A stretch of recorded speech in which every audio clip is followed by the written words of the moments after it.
बस्ती संसदीय लोकसभा क्षेत्र से इंडिया गठबंधन के सपा प्रत्याशी रामप्रसाद चौधरी ने आज जलेबीगंज में कार्यकर्ता सम्मेलन को संबोधित करते हुए कहा कि मोदी सरकार ने जो भी वादे किए वह पूरे नहीं किए, जिससे किसानों की आय बढ़ना तो दूर कम हो गया है, जबकि हर वर्ष 2 करोड़ युवाओं को नौकरी देने का वादा सिर्फ जुमला बनकर रह गया है।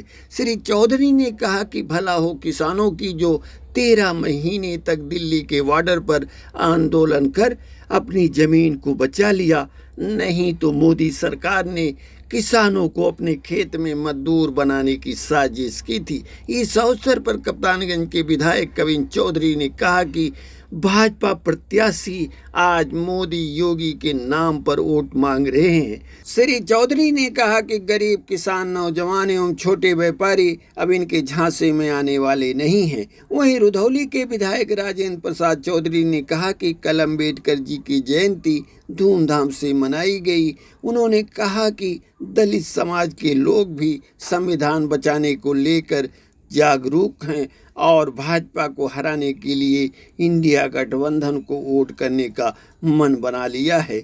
वहीं अली सईद खान ने अपने गीत बढ़ के ले लो तुम अपना वतन साथियों एवं जोकोलाल यादव ने साइकिल वाले निशान पे अब की जम के बटन दबाना है गीत से कार्यक्रम में समा बाधा।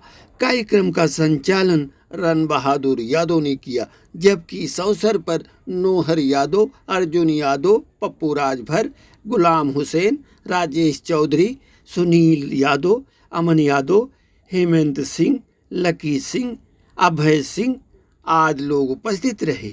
देखिए सार सागर की ये रिपोर्ट। लो तुम अपना वतन साथियों, साइकिल का दबा दो बटन साथियों। राम प्रसाद साहब रहम दिल है ये, दुखियों गुरबा के ही एक मंजिल है ये।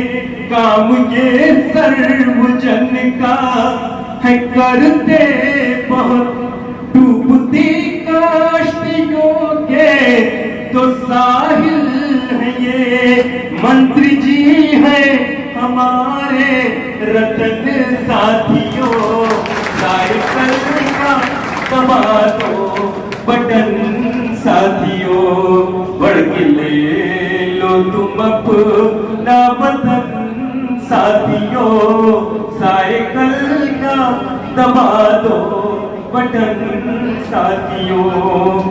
इंडिया को ही अब के जिताएंगे हम और मिटा डालेंगे हम सभी रंजो गम।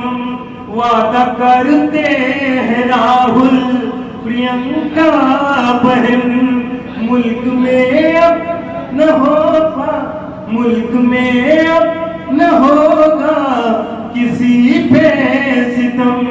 फिर से होगा ये भारत चमन साथियों। बढ़ के ले लो तुम अपना वतन साथियों, साइकिल का दबा दो बटन साथियों। बढ़ के ले लो तुम अपना वतन साथियों। और दोस्तों कितने वादे हुए थे, लेकिन आज हिंदू मुस्लिम, गाय गोबर, मंदिर मस्जिद, मछली मीट सब्जी कौन खाता है कौन, इस पर आ गए।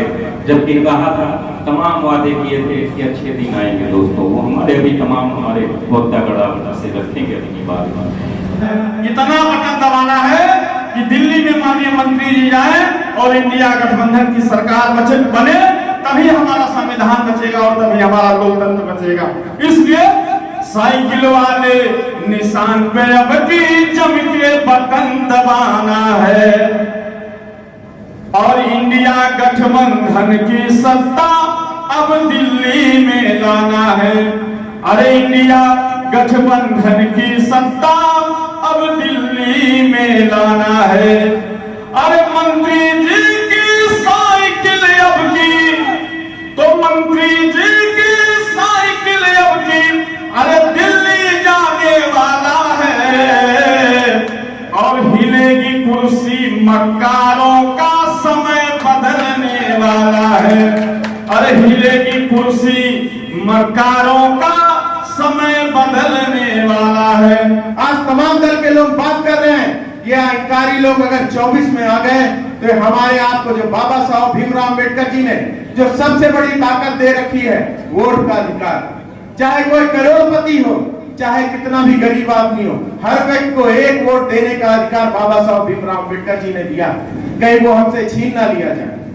और वो वोट का अधिकार जरूरी क्यों है, ये आपको समझना होगा। आज आपके आशीर्वाद प्यार से आपने विधायक बनाया, कल को हो सकता है मैं बेअंदाज हो जाऊं, कल हो सकता है आपके सुख दुख में ना हो, तो आपके हो हाथ में बहुत बड़ी ताकत है। आपने जिस वोट की ताकत से विधायक बनाया है, आप उस वोट की ताकत से जब चाहोगे हटाने का काम भी करोगे। मगर एक बात सोचो, जब आपके हाथ से ये वोट की ताकत चली जाएगी, आज हमारे आपके परिवार के बच्चे जब अपने रोजी रोजगार के लिए, नौकरी के लिए आंदोलन करते हैं, तो उनके ऊपर मुकदमा लिखा जाता है, उनके ऊपर लाठी चलाई जाती है। आज जब किसान आंदोलन करता है, उनके ऊपर लाठी चलाई जाती है। मगर जिस दिन ये हमारा बाबा साहब का दिया हुआ अधिकार, वोट देने का अधिकार हमारे आप से चला गया, तो हम लोग किसके आगे हाथ फैलाएंगे, कैसे अपनी लड़ाई को लड़ने का काम करेंगे। ये सिर्फ एक नेता चुनने का चुनाव नहीं है, ये देश बचाने का चुनाव है। एक तरफ वो लोग खड़े हैं जो संविधान को खत्म करना चाहते हैं, और दूसरी तरफ वो लोग खड़े हैं जो संविधान को बचाने का काम कर रहे हैं। तो आप सब लोगों से निवेदन करने आया हूं कि ये कोई प्रधानी का चुनाव नहीं है, ये छोटा कोई चुनाव नहीं है, ये बड़ा चुनाव है, ये देश बचाने का चुनाव है। आप सबको एक मुट्ठी की तरह ताकत बनना होगा और अपना एक एक वोट इंडिया गठबंधन के प्रत्याशी को देना होगा। और आपसे ये भी कहने आया हूं, आज जो वर्तमान में भारतीय जनता पार्टी है, इसका अहंकार कितना बढ़ गया। ये क्या कह रही है, अब की बार 400 पार। इनका कर्म तो इस तरीके का है कि मुझे पूरा विश्वास है, जिस तरीके से आप जिम्मेदार लोग यहाँ पर उपस्थित हैं, अब की जब चुनाव होगा ये 40 भी पार नहीं कर पाएंगे, ये मुझे पूरा विश्वास है। और क्योंकि ये गौर का इलाका है, आज जो इलेक्टेड नहीं सिलेक्टेड लोग हैं, वो तमाम तरीके से आपके ऊपर दबाव देने का काम कर रहे हैं। आज जो ये सिलेक्टेड लोग हैं, मुझे पता लग रहा है तमाम हमारे प्रधानों को, बीडीसीओ को, तमाम हमारे जो सरकारी कर्मचारी हैं, सफाई कर्मचारी हैं, उनको दबाने का काम कर रहे हैं, उनको धमकाने का काम कर रहे हैं। मगर ये इनको मालूम नहीं है, ये गिनती के वोटों का चुनाव नहीं है कि पर्चा खारिज करा दोगे, ये उनको दबा के वोट ले लोगे। ये जनता का चुनाव है। ये जब आपको मौका मिला था 10 साल, ये तमाम इलाके में मैंने लगातार, जब से आपने विधायक बनाया है, आपके सुख दुख में चलने का काम किया। आज जब लोगों के पास जाता हूं तो लोग कह रहे हैं कि जो ये वर्तमान सांसद है, अगर फोटो ना हो तो वो जान नहीं पाएंगे ये सांसद कैसा है। आपने 10 साल का मौका दिया, मगर ये कभी आपके दुख सुख में कोई हाथ उठा के बता सकता है कि सांसद जी आपके दुख सुख में कभी आए हैं? आज जब मंच मिलता है, आज जब चुनाव आ गया है, कार्यक्रम कर रहे हैं, तो कह रहे हैं हमको मत देखो, मोदी जी योगी जी को देखो। तो मैं आपसे निवेदन करने आया हूं, जब भारतीय जनता पार्टी के लोग आपके बीच में वोट मांगने आएंगे तो उनसे कह देना कि यहाँ पर वोट मांगने मत आओ, जब मोदी जी योगी जी यहाँ से लड़ेंगे तब वोट मांगने आओ। यहाँ हरीश द्विवेदी जी लड़ रहे हैं, यहाँ हरीश द्विवेदी जी लड़ रहे हैं, हम लोग उनको वोट तो नहीं देने वाले, मगर ये आपको विश्वास दिलाते हैं अब की बार उनको हराएंगे नहीं, उनकी जमानत भी जब्त कराने का काम हम लोग करने का काम करेंगे। और बहुत ज्यादा कुछ ना कहते हुए, अंबेडकर जयंती मनाई गई। अंबेडकर जयंती इतने बड़े पैमाने पर थी जितना आज तक मैं 16 वर्ष की राजनीति में हूं, कभी इतने बड़े पैमाने पर नहीं थी।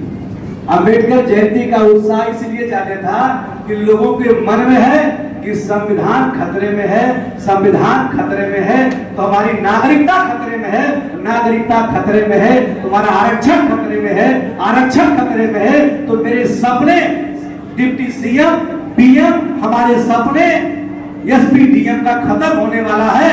ये जागरूकता दलितों में कल थी। अब लोगों ने चर्चा जगह जगह की, मैं उसी बीच में रहा हूं, कल लोग कह रहे थे कि भले ये बहुजन समाज पार्टी में है, लेकिन अब लगता है बहुजन समाज पार्टी जीतने वाली नहीं है। संविधान बचाने के लिए भी समाजवादी पार्टी को वोट करना है, अखिलेश जी को वोट करना रामप्रसाद ना, ये बड़े पैमाने पर चर्चा थी। और ये चर्चा कोई एक तो जगह नहीं, कल सवेरे 7 बजे से लेकर रात को 11 बजे तक मैं उसी बीच में था। जगह जगह लोग जगह जगह चर्चा कर रहे थे और इसका बड़े पैमाने पर असर हो रहा है। 25 वर्षों तक इसी धरती पर हमने एक सेवक की हैसियत से काम किया है, चाहे हम मंत्री रहे, विधायक रहे, हमेशा अपने आप को हमने एक सेवक की हैसियत से आपके बीच रखने का काम किया है। इस नाते कुछ बहुत लंबा चौड़ा नहीं, हमें अपने बारे में आपसे कुछ कहना नहीं। 40 वर्षों से इसी धरती पर, जब सिद्धार्थ नगर, संत कबीर नगर एक ही में था, बस्ती जनपद, लगातार 40 वर्षों से कभी गन्ना किसानों के भुगतान के लिए, कभी मिल चलाने के लिए, कभी गन्ने के दाम के सवाल पर, और जब कभी कोई सरकारी अधिकारी इस जनपद के कोने कोने में, इस मंडल के कोने कोने में अत्याचार अन्याय करने का काम किया है, तो उसके खिलाफ भी सीना तान के खड़ा होने का काम हमने इसी धरती पर, इसी बस्ती की धरती पर किया। आज इंडिया गठबंधन के उम्मीदवार के रूप में आपके बीच में है। मेरा विश्वास है इस इलाके के लोगों पर कि आने वाली 25 मई को जब आप फैसला लेने जाएंगे तो आपका फैसला इंडिया गठबंधन के उम्मीदवार के रूप में, जो मैं आपके बीच में हूं, मेरे पक्ष में होगा, साइकिल निशान पर होगा, आदरणीय अखिलेश यादव के, आदरणीय राहुल गांधी के पक्ष में होगा। यही निवेदन करने के लिए, यही प्रार्थना करने के लिए मैं आपके बीच में आज के मौके पर आया।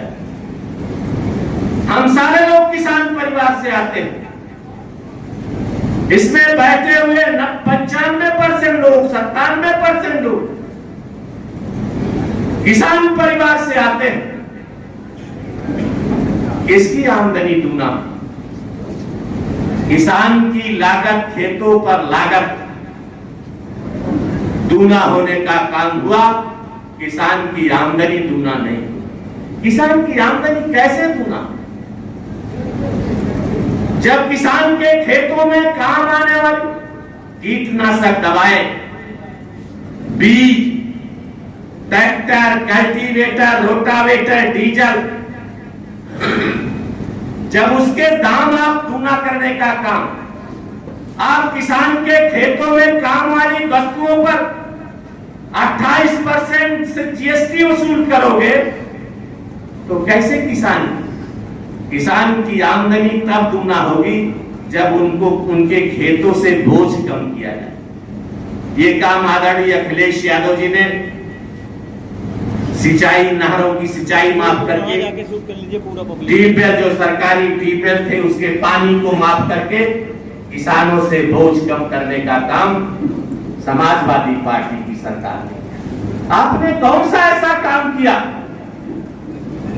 जिससे किसान की आमदनी? अभी बोल रहे थे इस इलाके के विधायक 700-800 लोग मारे गए दिल्ली के बॉर्डर पर, और किसानों ने 13 महीने तक लगातार दिल्ली को घेरे रखा, तब जाकर के वापस नहीं हुआ है कानून स्थगित है। फिर ताकत आएगी, किसान भाइयों, कभी इनके बहकावे में भाजपा के नहीं आना। ये कानून वापस नहीं हुआ है। कानून वापस तब होगा जब पार्लियामेंट में ला करके वापस किया। कानून तो पार्लियामेंट में बनता, केवल स्थगित करने का काम किया है। जो फिर इनके हाथ में ताकत आएगी तो फिर ये कानून लगाने का काम, जिससे किसान अपने खेत में मजदूर बन के रह जाएगा। ये कानून बनाने का काम किया था भारतीय जनता पार्टी के लोगों ने। ये तो धन्य है किसान, पंजाब के, हरियाणा के, पश्चिमी उत्तर प्रदेश के किसान यूनियन के लोग यही बस्ती से तमाम लोगों ने बॉर्डर पर 13-13 महीना तक घेरने का काम किया था तब। अन्यथा आज आप अपने खेतों में एक मजदूर बन के रह जाते। इस नाते मैं कह दिया था 2 करोड़ लोगों को रोजगार, 10 साल बीत गया, 20 करोड़ लोगों को नौकरी मिलनी चाहिए और एक भी नौकरी। आज दुनिया में सबसे ज्यादा बेरोजगारी यदि कहीं है तो भारत में।